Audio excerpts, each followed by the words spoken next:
By December, the mountain had buried the road, and the lookout stood alone above a white world, so silent he could hear snow settle on the catwalk. He'd wintered here for 2 months. No one climbs a lookout in the snow, and no one had in all that long time, which was exactly why he had chosen it.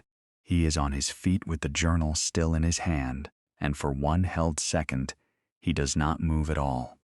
Caught the way prey is caught, listening, the smell had come first. Not the wood smoke that was the whole warp of the air up here, the honest smell he woke and slept inside of, but something sharper beneath it, hot and tarry and wrong, a chemical edge that did not belong to any fire he had ever fed, the smell of something cooking that should not be cooking. He had lifted his head from the page and knew, in the animal part of him, before he understood it in the thinking part, that something was burning that was not supposed to burn.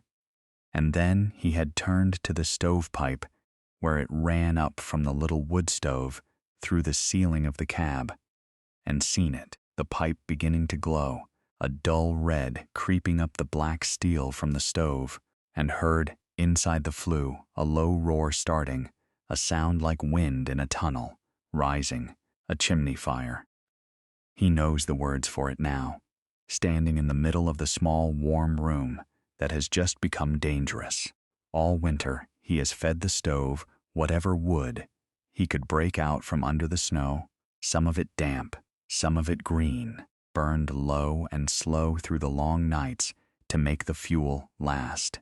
And all winter, unseen, the smoke of those slow fires has been laying down its residue inside the flue, a black tarry glaze coating the pipe, creosote, the flammable ghost of every fire he ever banked. It is the price of exactly the thing that kept him alive. A hot, fast fire burns clean and leaves little, but a hot, fast fire eats wood he did not have to spare. And so he had done what a person short of fuel does, and damped his fires down low to make them last the night, not knowing that a slow, smoky fire is a fire that pays for its thrift by painting the inside of the flue with its own eventual destruction. And tonight, somehow, a hot enough draft, a stray ember carried up, a random pitch of the burn, the whole winter's worth of that glaze has caught at once, up the length of the flue, and it burns the way creosote burns, hot enough to warp steel, hot enough to melt the solder in a joint, hot enough to crack a pipe or set a roof. A fire inside the one channel that runs up through the wooden ceiling of a wooden box, perched 40 feet in the air, on a mountain no one can reach. The pipe glows brighter. The roar climbs, and around the place where the flue passes through the ceiling, the boards have begun, very faintly, to smoke. He understands, minutes, not hours, minutes. And no one in the world knows he is up here to come and count them for him. He does the first thing right, which is not to panic, because panic is a thing his body learned young to swallow. He goes to the stove, not away from it. Everything in him wants to back toward the door, toward the trapdoor and the stairs and the open cold. But he has spent 2 winters' worth of nights thinking about this stove, learning it the way you learn any machine you depend on to keep you alive, and he knows the one truth that matters about a fire. A fire needs air.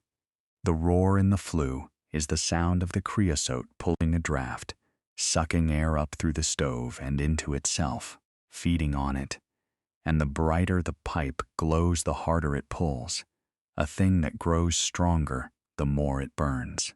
So the move that feels like doing nothing, the move that every panicked instinct screams against, is the only move that does anything. Cut the air, and you starve it. He makes himself say it once, aloud in the empty room, the way his mother taught him without meaning to, naming the storm to make it smaller. Cut the air. Then he drops to his knees at the stove and does the counterintuitive thing the hard thing, the thing that goes against every instinct that says open it, look at it, do something big. He shuts it down. He closes the stove's air intakes, the little sliding drafts at the bottom of the door, screwing them all the way home. He reaches up, the pipe too hot now to touch, the heat of it beating against his face. And he closes the damper in the pipe, the flat plate that throttles the flue, turning it crosswise to choke the draft. The roar does not stop, but it changes, starved of the easy air, the fire in the flue gutters and drops, the freight train sound falling to a lower, angrier mutter, the red glow of the pipe dimming a shade. It is not out. Creosote fires do not go out because you ask them to. They burn until the fuel is gone. But he has slowed it, taken the wind out of it, bought himself minutes he did not have a moment ago. He crouches at the choked stove, with the heat still rolling off the pipe, and makes himself study the enemy, the way the mountain has taught him to study weather. Not with fear, which is useless, but with attention, which is not. The pipe runs straight up from the stove, through a metal collar in the ceiling, and out the roof. The fire is inside it, in the terry glaze, and the danger is not the fire itself, but the heat of it, which the steel pipe carries and radiates into everything it touches on its way up. And the thing it touches, at the top, is the wooden ceiling of a wooden tower. He can see the place already, where the flue goes through. The boards around the collar have gone dark, and a faint smoke is leaking from them, the wood beginning to bake toward its own kindling point. That is the race. Not to put out the fire in the pipe, he cannot reach it, but to keep the wood around the pipe cooler than the heat that is trying to light it, for as long as it takes the creosote to burn itself out. He gets the tin. All winter his water has come from snow melted on the stovetop, and there is a tin of it there, half full, and he wets a rag and reaches up, the heat beating against his lifted face, the pipe near enough to blister, and lays the wet cloth against the smoking boards around the collar. The water flashes to steam with a hiss, and for a moment the smoke thins. He does it again and again, re-wetting the rag, cooling the wood faster than the trapped fire can heat it.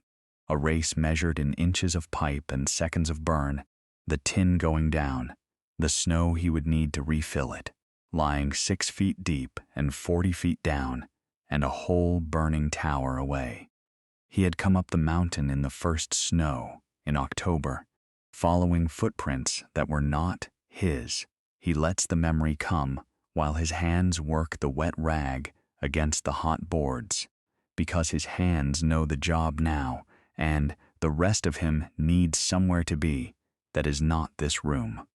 He had been low on the mountain when the first real snow came, the wet, heavy snow that ends the autumn, and he had been looking for shelter with the particular urgency of a person who understands that winter is not a hardship, but a verdict, that a night in the open in the high country in December is a way of not seeing the morning, and in the fresh snow of a fire road he had found tracks. A single set of boot prints going up ahead of him, pressed into the new white. Someone had walked up this mountain in the snow, alone before him. He had followed them, the way you follow anything that suggests a person knew where they were going, up the switchbacks of the fire road, up past the tree line where the wind scoured the snow to ice, and the prints had led him at last to the foot of a fire lookout, a tower with a glass cab at the top, shuttered for the season, its stairs climbing up into the white sky. The footprints had gone up the stairs. And then, this was the thing he had never been able to explain. They had come back down and gone away, off across the snowfield in another direction, as if whoever it was had climbed to the tower and looked at it and decided something and left. He had stood at the bottom in the falling snow and studied them a long time, the way you read tracks when your life may depend on the reading. Up the stairs, firm and certain, and down again, and then away, and something about the down and away prints was different from the up prints, heavier, somehow, slower, the stride of a person carrying something down that they had not carried up. He had made the only choice the cold allowed. He had gone up the stairs the stranger climbed, and found the trapdoor at the top, and worked it open, and let himself into a shuttered lookout with a wood stove and a bunk, and a whole winter's worth of split wood stacked under a tarp, as if someone had gotten it ready, and then, for reasons of their own, walked away from it. He had never known whose boots made the tracks. He had wintered 2 months inside the shelter they led him to, and thought of the stranger sometimes, the person who prepared a refuge and did not stay, and wondered, and let it go. 2 months alone in a lookout in winter had done something to him he was still, on the night of the fire, trying to name. The silence was the first thing, and the largest. He had known quiet before, the quiet of empty roads, of rooms he wasn't supposed to be in. But nothing like the silence of the high country under snow, which was not an absence of sound but a presence, a great white pressure that closed over the tower and held it. On the stillest days he could hear things no one is meant to hear, the faint hiss of snow falling on snow, the tick of the cooling glass as the sun went off it, the settle and shift of the drifts on the catwalk, and, when the wind died completely, the sound of his own blood in his ears, which had frightened him the first time, until he understood what it was. He had filled the silence with the stove's small business, and with the scratch of the pen in the journal, and, some nights, with his own voice, reading aloud to no one from the few books the lookout held, because a human voice, even his own, was a thing the silence could not entirely swallow. The cab was a glass box 14 feet on a side, and in 2 months he had come to know every inch of it. The wood stove in its corner on its bed of sand and stone, the bunk, the shuttered windows, latched against the winter, that he opened one at a time on clear days to let in the blinding light off the snowfields. The Osborne firefinder in the center of the floor, the great brass instrument the summer lookouts used to sight the bearing of a smoke, wrapped now in canvas and sleeping through the cold season it had no work in. He had kept the place the way you keep a thing that is keeping you. Swept, ordered, the wood stacked dry by the stove, the snow melt tin always full, because order was a way of holding himself together when there was no one to hold together for. Out beyond the glass the world had shrunk to white and rock, and the enormous sky and the weather had become the whole of the news, the front that built for 2 days over the far peaks before it arrived. The ice that grew on the windward glass, the brief unspeakable glory of a clear dawn when the whole range went pink, and he stood at the rail in everything he owned and felt, for a moment, that the mountain had let him belong to it. He had been, he realized, as close to at peace as he had ever been, which was perhaps why the smell of the wrong smoke, when it came, felt like a hand reaching all the way up the mountain to find him. The stepfather is the reason he can stay calm with a fire over his head, and he hates that this is true. The journal in his hand, a leather-bound book, the one thing he brought up the mountain that was not for survival, is full of the man, page after page, because the journal is the place he has been putting him all winter, getting him out of his chest and onto paper where he is smaller.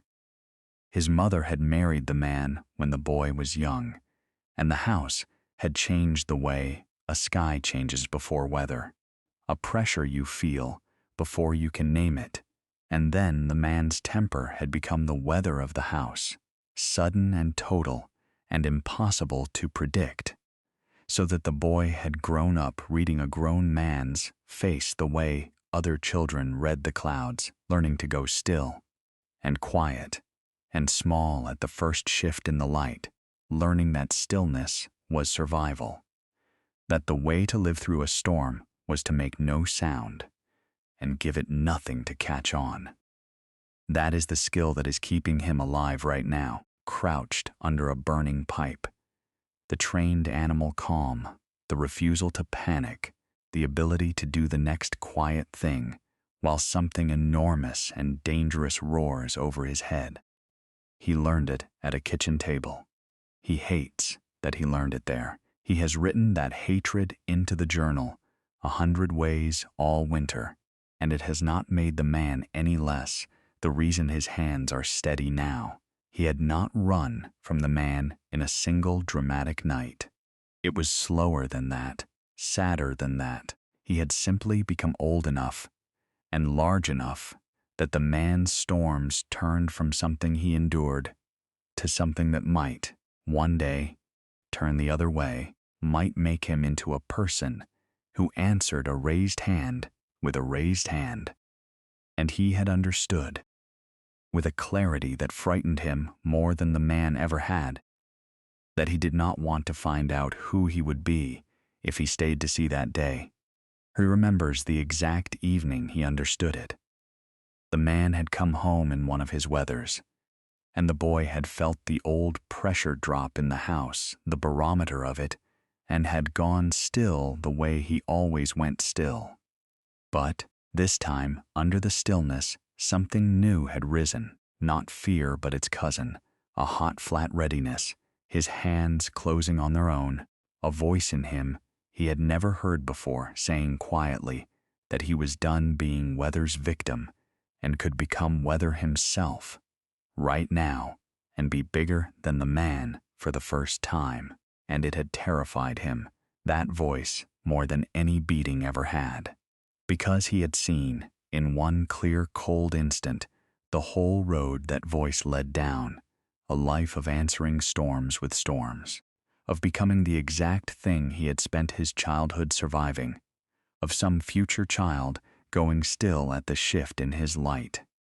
He had left within the month, not to escape the storms, in the end, but to escape becoming one.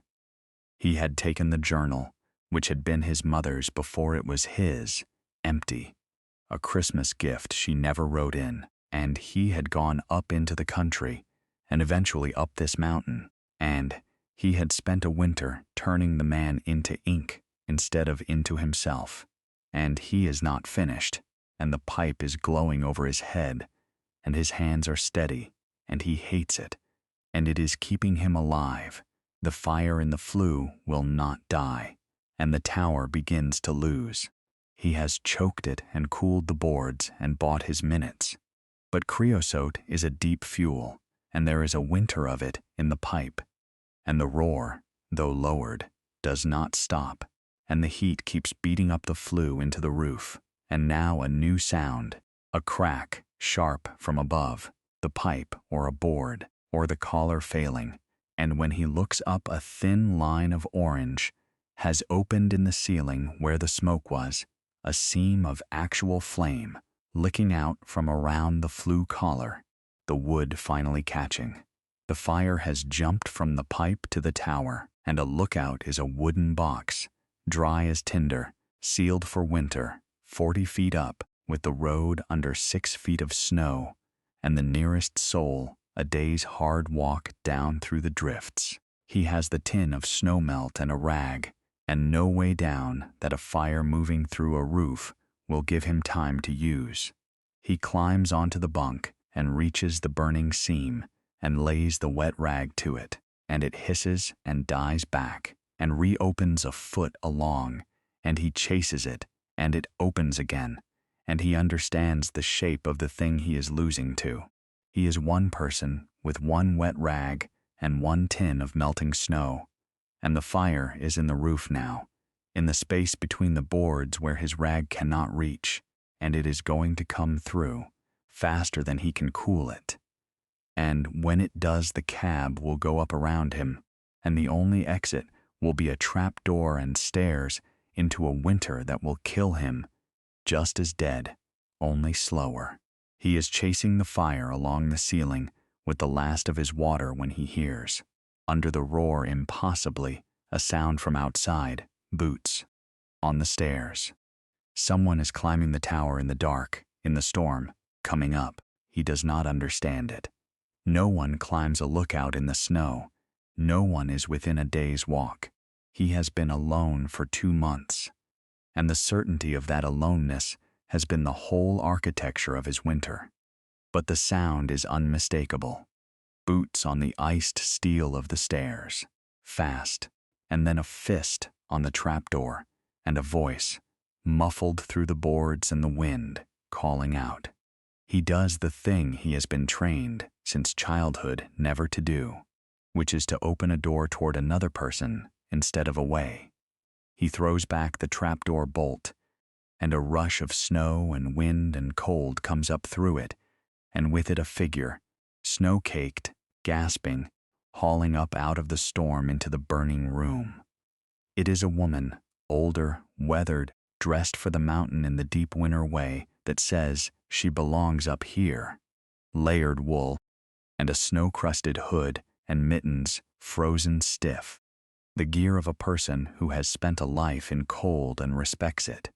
And she takes in the room in a single sweep. The choked stove, the glowing pipe, the seam of fire opening along the ceiling, the boy with his pathetic wet rag, and she does not waste a breath on how or why. She has come up the mountain, he will understand later, because from a ridge a mile off, making her own way through the storm on her own errand, she had seen smoke where smoke should not be. The wrong smoke, too much of it, and the wrong color. From a tower that was supposed to be cold and shuttered for the winter, and she had known, in the instant, what wrong smoke from a lookout means, and had turned into the teeth of the storm, and climbed toward it, an hour of hard going uphill through the drifts in the dark, because that is what you do, up here, when a tower is burning, and someone might be in it, and she knows exactly what to do, which he does not, because she has fought a chimney fire before, and he has only read about it in the back of his own frightened mind. She has a small canvas sack on her belt, and from it she takes a fistful of something white and coarse, and throws it into the choked stove and up toward the pipe. Salt, rock salt, which he will learn smothers a creosote fire from the inside, the way sand smothers a flame, the old mountain trick, the salt fuming as it hits the heat and giving off a gas that steals the fire's air deep in the flue where no rag can reach. She throws another fistful and another, feeding the stove salt the way he has spent all winter, feeding it wood, and up inside the pipe the mutter of the fire changes again, deepens, chokes. Then she pulls the boy off the bunk and puts him where he is useful. She does not ask his name or how he came to be in her old tower. She reads the room and assigns the work, her voice flat and certain over the noise. Him on the ceiling with the water, cooling the wood the fire has spread to. Her on the stove and the flue with the salt, killing the source. 4 hands where there were 2. And with the division of it, with someone who knows, the fire, telling him precisely where to put the hands that had been flailing at a job too big for them. The panic that had been rising in him, despite all his trained calm, goes quiet, because panic is mostly the feeling of a task with no shape, and she has given the task a shape. He works the seam in the ceiling under her direction, and she works the flue, and the 2 efforts meet in the middle, and the balance of the room, second by second, begins to tip back toward the living. They fight it together for a long time, and together they win. it is not sudden. The fire in the flue burns down as the salt does its slow work, and the last of the creosote is finally spent, the roar dropping at last to a mutter and then to nothing, the red going out of the pipe from the top down. The seam in the ceiling is the harder fight.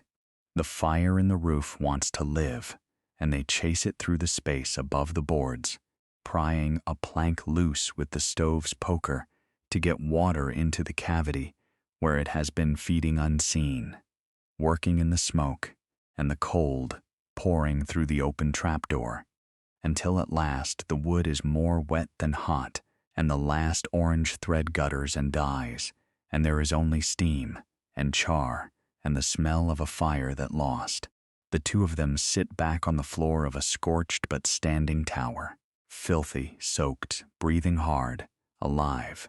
The cab is a ruin of soot and melted snow and pried boards, and it is cold now, the stove dead, the winter coming in through the trapdoor, but it is standing, and it is not burning, and they are in it.